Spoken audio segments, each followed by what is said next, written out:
Already we are boldly launched upon the deep, but soon we shall be lost in its unshored, harborless immensities. Ere that come to pass, ere the Pequod's weedy hull rolls side by side with the barnacled hulls of the Leviathan, at the outset it is but well to attend to a matter almost indispensable to a thorough appreciative understanding of the more special Leviathanic revelations and allusions of all sorts which are to follow. It is some systematized exhibition of the whale in his broad genera, that I would now fain put before you. Yet is it no easy task. The classification of the constituents of a chaos, nothing less is here essayed. Listen to what the best and latest authorities have laid down. No branch of zoology is so much involved as that which is entitled Cetology, says Captain Scoresby, AD 1820. It is not my intention, were it in my power, to enter into the inquiry as to the true method of dividing the Cetacea into groups and families.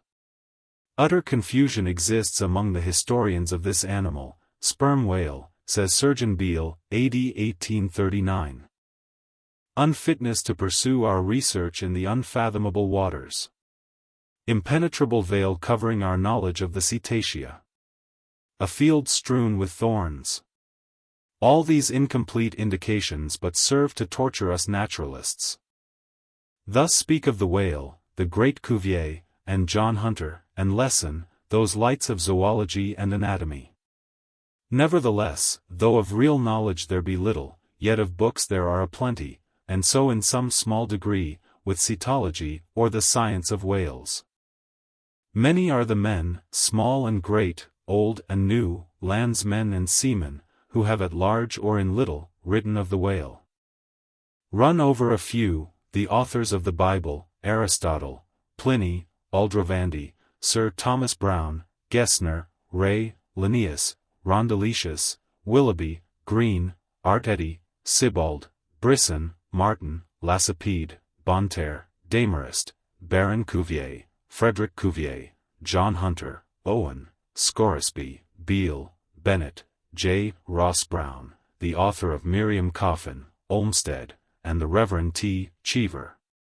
But to what ultimate generalizing purpose all these have written, the above-cited extracts will show. Of the names in this list of whale authors, only those following Owen ever saw living whales, and but one of them was a real professional harpooner and whaleman. I mean Captain Scoresby. On the separate subject of the Greenland or right whale, he is the best existing authority. But Scoresby knew nothing and says nothing of the great sperm whale, compared with which the Greenland whale is almost unworthy mentioning. And here be it said, that the Greenland whale is an usurper upon the throne of the seas. He is not even by any means the largest of the whales.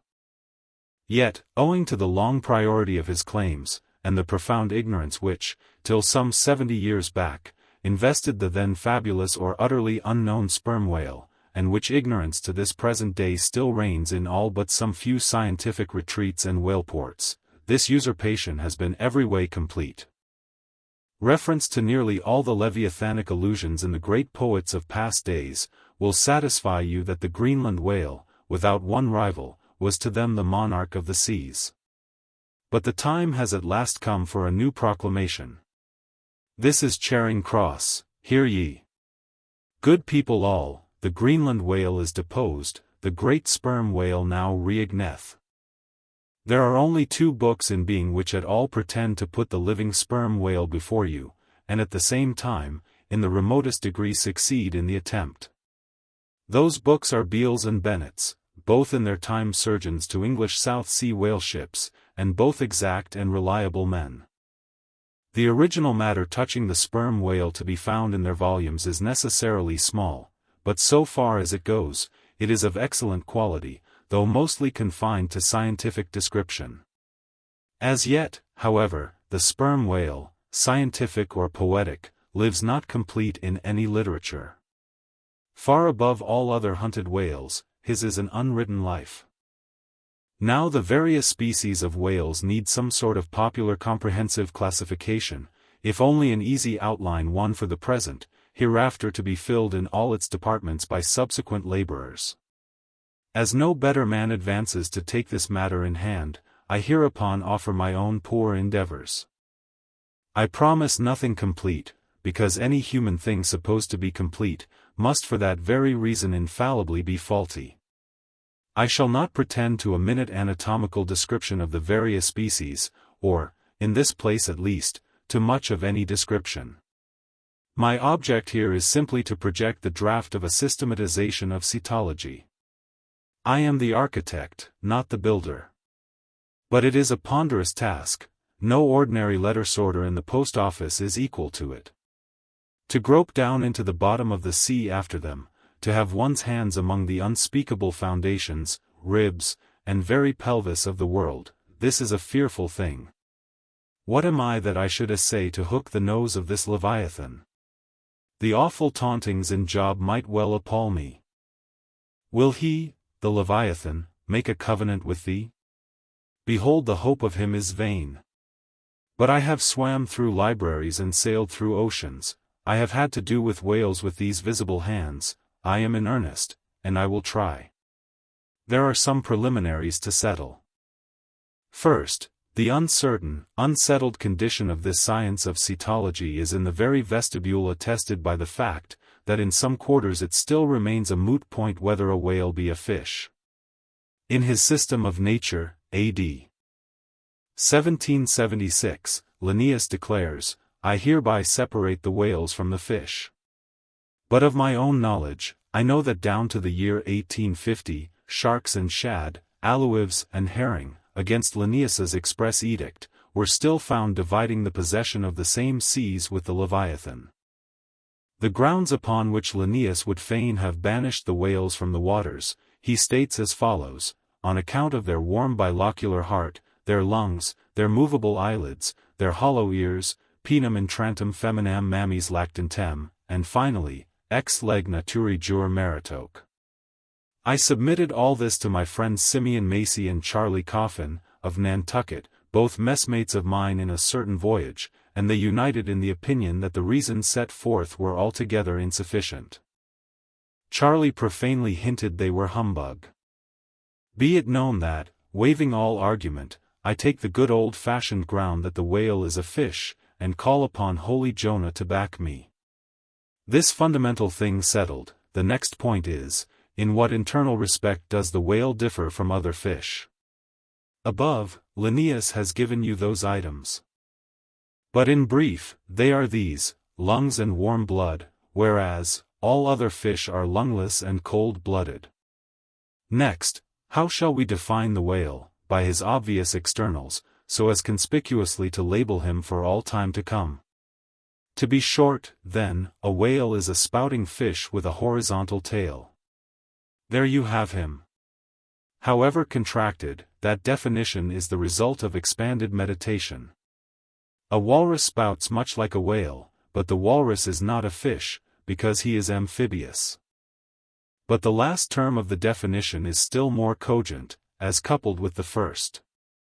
Almost any one must have noticed that all the fish familiar to landsmen have not a flat, but a vertical, or up-and-down tail. Whereas, among spouting fish the tail, though it may be similarly shaped, invariably assumes a horizontal position. By the above definition of what a whale is, I do by no means exclude from the Leviathanic brotherhood any sea creature hitherto identified with the whale by the best informed Nantucketers, nor, on the other hand, link with it any fish hitherto authoritatively regarded as alien. Hence, all the smaller, spouting, and horizontal-tailed fish must be included in this ground plan of cetology. Now, then, come the grand divisions of the entire whale host. I am aware that down to the present time, the fish-styled lamatins and dugongs, pigfish and sowfish of the coffins of Nantucket, are included by many naturalists among the whales. But as these pigfish are a noisy, contemptible set, mostly lurking in the mouths of rivers, and feeding on wet hay, and especially as they do not spout, I deny their credentials as whales, and have presented them with their passports to quit the kingdom of cetology. First, according to magnitude I divide the whales into 3 primary books, subdivisible into chapters, and these shall comprehend them all, both small and large. I, the folio whale, 2. The octavo whale, 3.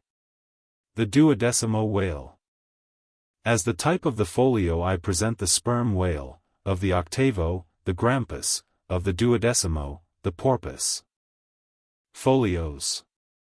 Among these I here include the following chapters: I.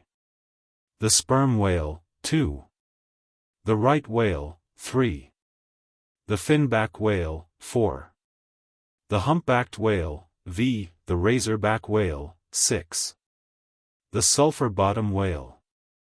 Book I, Folio, Chapter 1, Sperm whale. This whale, among the English of old vaguely known as the trumpa whale, and the physeter whale, and the anvil-headed whale, is the present cachalot of the French, and the potsvich of the Germans, and the macrocephalus of the long words. He is, without doubt, the largest inhabitant of the globe, the most formidable of all whales to encounter, the most majestic in aspect, and lastly, by far the most valuable in commerce, he being the only creature from which that valuable substance, spermaceti, is obtained. All his peculiarities will, in many other places, be enlarged upon. It is chiefly with his name that I now have to do. Philologically considered, it is absurd. Some centuries ago, when the sperm whale was almost wholly unknown in his own proper individuality, and when his oil was only accidentally obtained from the stranded fish, in those days spermaceti, it would seem, was popularly supposed to be derived from a creature identical with the one then known in England as the Greenland or right whale. It was the idea also, that this same spermaceti was that quickening humor of the Greenland whale which the first syllable of the word literally expresses. In those times, also, spermaceti was exceedingly scarce, not being used for light, but only as an ointment and medicament. It was only to be had from the druggists as you nowadays buy an ounce of rhubarb. When, as I opine, in the course of time, the true nature of spermaceti became known, its original name was still retained by the dealers, no doubt to enhance its value by a notion so strangely significant of its scarcity. And so the appellation must at last have come to be bestowed upon the whale from which this spermaceti was really derived. Book I, Folio, Chapter 2. Right whale. In one respect this is the most venerable of the leviathans, being the one first regularly hunted by man. It yields the article commonly known as whalebone or baleen, and the oil specially known as whale oil, an inferior article in commerce.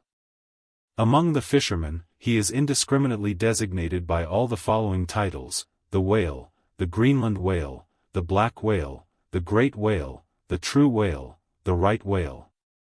There is a deal of obscurity concerning the identity of the species thus multitudinously baptized.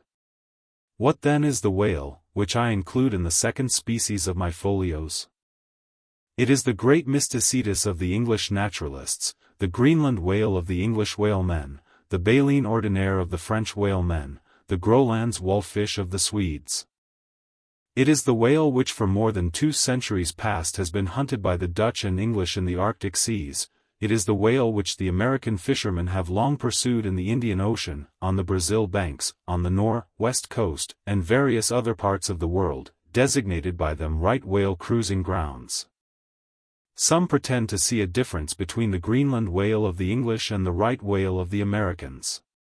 But they precisely agree in all their grand features, nor has there yet been presented a single determinate fact upon which to ground a radical distinction. It is by endless subdivisions based upon the most inconclusive differences, that some departments of natural history become so repellingly intricate. The right whale will be elsewhere treated of at some length, with reference to elucidating the sperm whale. Book I, Folio, Chapter 3. Finback. Under this head I reckon a monster which, by the various names of finback, tall spout, and long john, has been seen almost in every sea and is commonly the whale whose distant jet is so often descried by passengers crossing the Atlantic, in the New York packet tracks. In the length he attains, and in his baleen, the finback resembles the right whale, but is of a less portly girth, and a lighter color, approaching to olive. His great lips present a cable-like aspect, formed by the intertwisting, slanting folds of large wrinkles. His grand distinguishing feature, the fin, from which he derives his name, is often a conspicuous object. This fin is some 3 or 4 feet long, growing vertically from the hinder part of the back, of an angular shape, and with a very sharp pointed end. Even if not the slightest other part of the creature be visible, this isolated fin will, at times, be seen plainly projecting from the surface.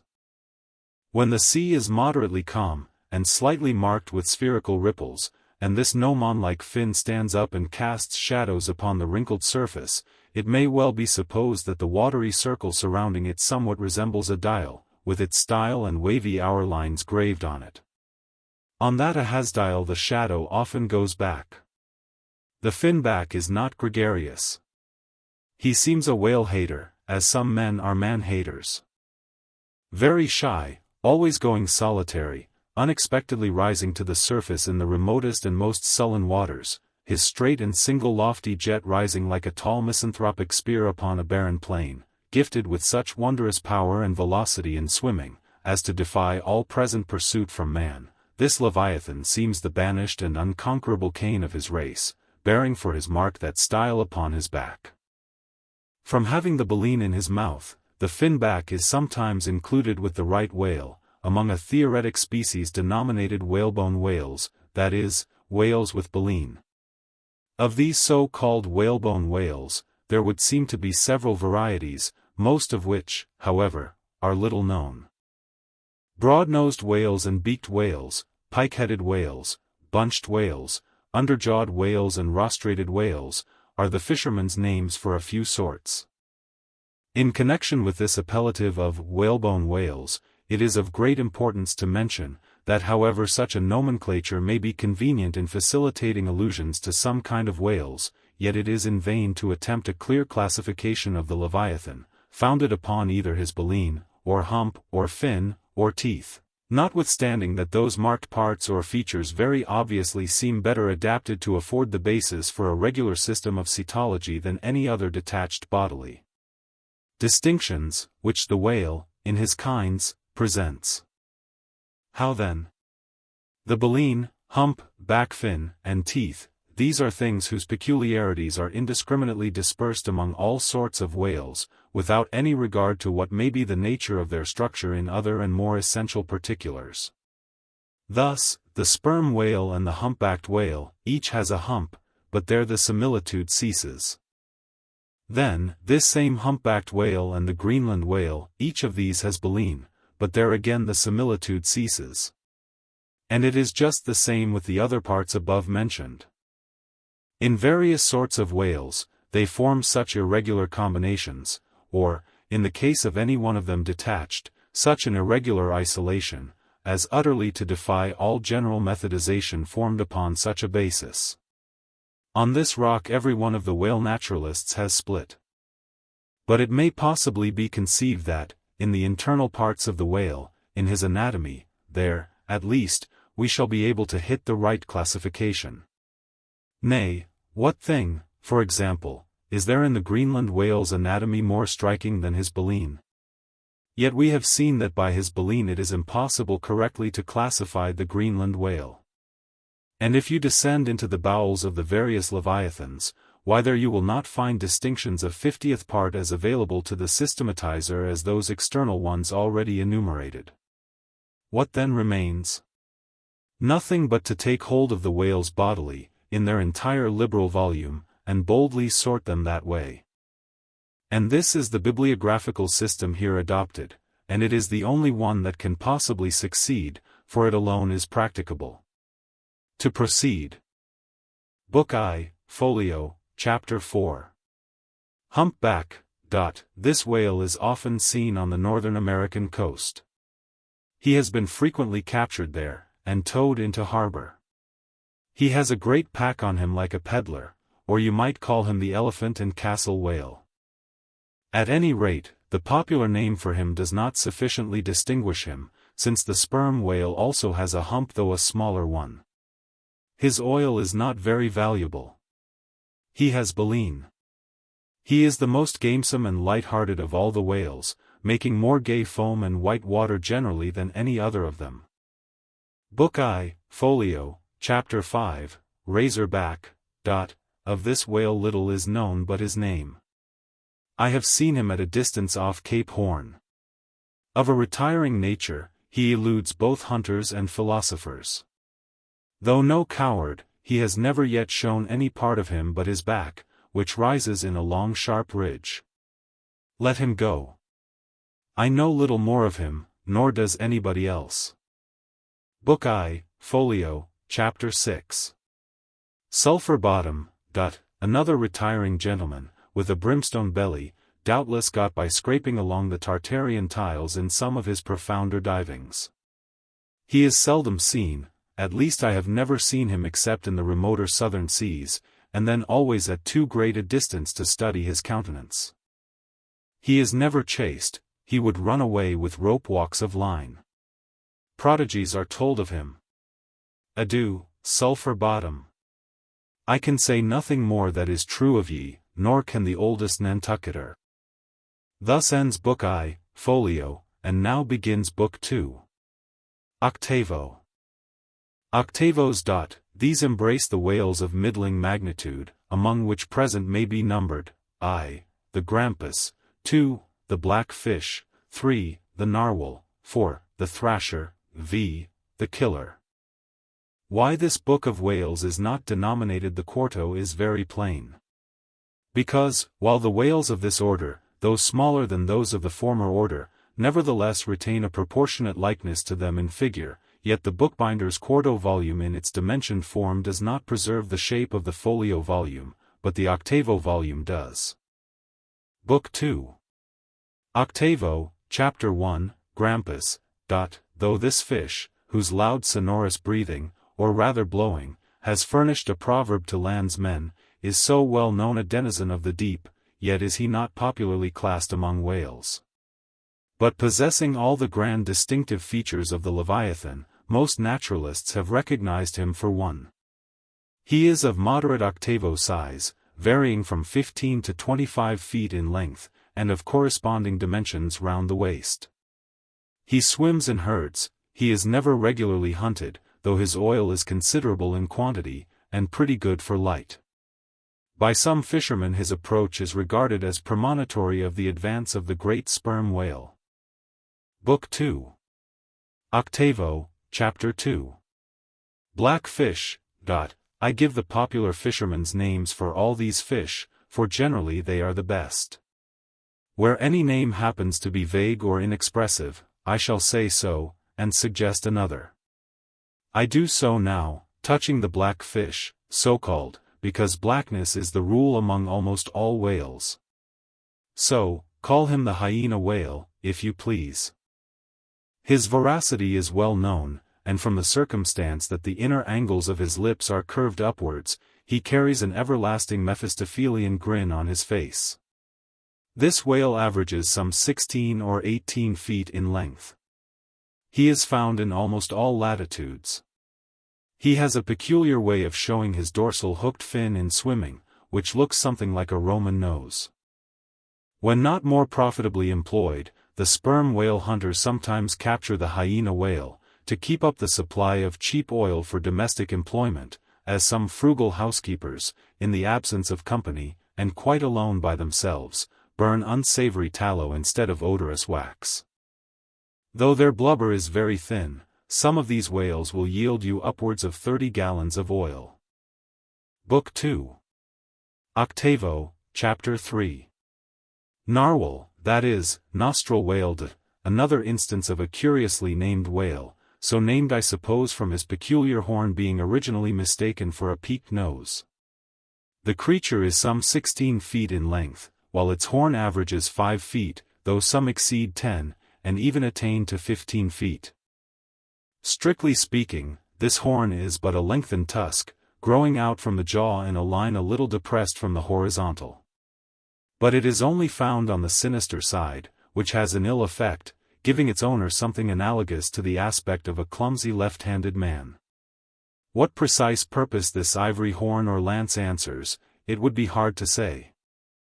It does not seem to be used like the blade of the swordfish and billfish, though some sailors tell me that the narwhal employs it for a rake in turning over the bottom of the sea for food. Charlie Coffin said it was used for an ice piercer, for the narwhal, rising to the surface of the polar sea, and finding it sheeted with ice, thrusts his horn up, and so breaks through. But you cannot prove either of these surmises to be correct. My own opinion is, that however this one-sided horn may really be used by the narwhal, however that may be, it would certainly be very convenient to him for a folder in reading pamphlets. The narwhal I have heard called the tusked whale, the horned whale, and the unicorn whale. He is certainly a curious example of the unicornism to be found in almost every kingdom of animated nature. From certain cloistered old authors I have gathered that this same sea unicorn's horn was in ancient days regarded as the great antidote against poison, and as such, preparations of it brought immense prices. It was also distilled to a volatile salts for fainting ladies, the same way that the horns of the male deer are manufactured into hartshorn. Originally it was in itself accounted an object of great curiosity. Black letter tells me that Sir Martin Frobisher on his return from that voyage, when Queen Bess did gallantly wave her jewelled hand to him from a window of Greenwich Palace, as his bold ship sailed down the Thames, when Sir Martin returned from that voyage, saith Black letter, on bended knees he presented to her Highness a prodigious long horn of the narwhal, which for a long period after hung in the castle at Windsor. An Irish author avers that the Earl of Leicester, on bended knees, did likewise present to her Highness another horn, pertaining to a land beast of the unicorn nature. The narwhal has a very picturesque, leopard-like look, being of a milk-white ground color, dotted with round and oblong spots of black.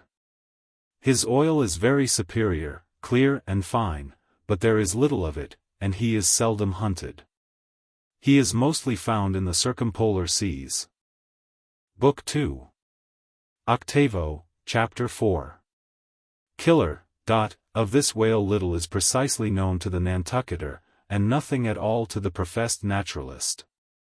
From what I have seen of him at a distance, I should say that he was about the bigness of a grampus. He is very savage, a sort of Fiji fish. He sometimes takes the great folio whales by the lip, and hangs there like a leech, till the mighty brute is worried to death. The killer is never hunted. I never heard what sort of oil he has. Exception might be taken to the name bestowed upon this whale, on the ground of its indistinctness. For we are all killers, on land and on sea, Bonapartes and sharks included. Book 2. Octavo, Chapter 5, Thrasher. This gentleman is famous for his tail, which he uses for a ferrule in thrashing his foes. He mounts the folio whale's back, and as he swims, he works his passage by flogging him, as some schoolmasters get along in the world by a similar process. Still less is known of the thrasher than of the killer. Both are outlaws, even in the lawless seas. Thus ends Book 2. Octavo, and begins Book 3. Duodecimo. Duodecimos. These include the smaller whales. I. The Huzzah porpoise. 2. The Algerine porpoise. 3. The mealy-mouthed porpoise. To those who have not chanced specially to study the subject, it may possibly seem strange, that fishes not commonly exceeding 4 or 5 feet should be marshaled among whales, a word, which, in the popular sense, always conveys an idea of hugeness.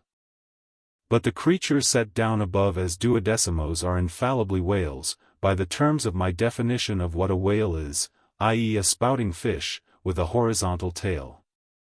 Book 3. Duodecimo, Chapter 1.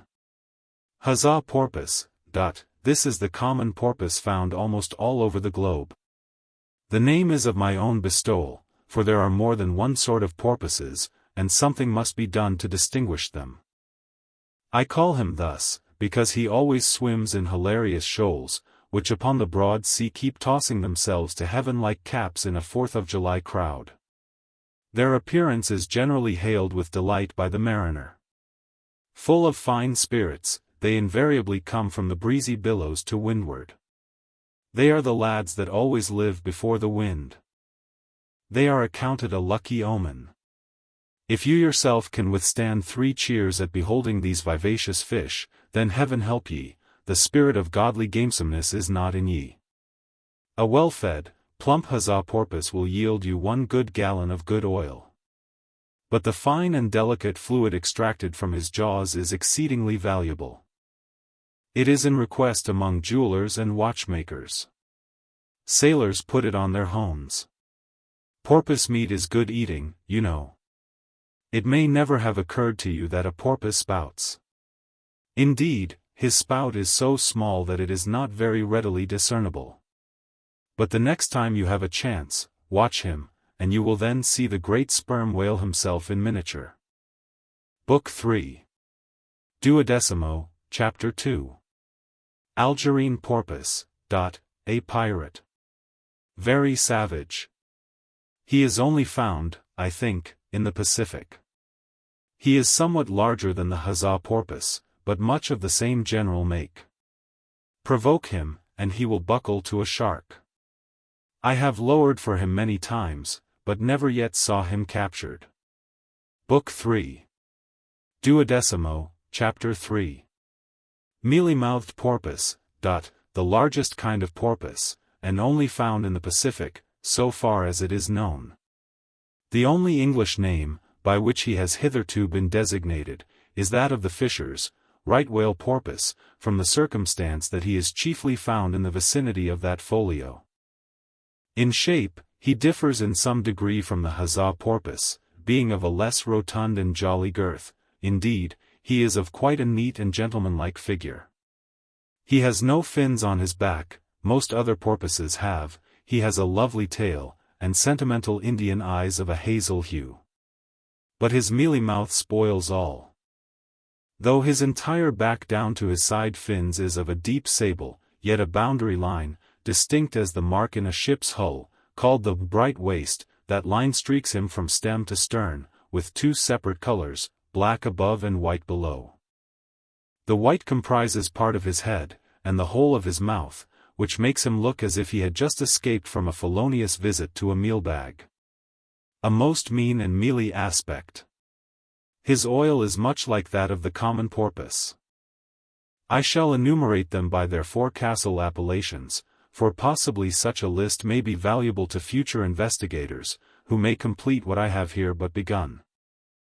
If any of the following whales shall hereafter be caught and marked, then he can readily be incorporated into this system, according to his folio, octavo, or duodecimo magnitude: the bottlenose whale, the junk whale, the pudding-headed whale, the Cape whale, the leading whale, the cannon whale, the scrag whale, the coppered whale, the elephant whale, the iceberg whale, the quag whale, the blue whale, etc.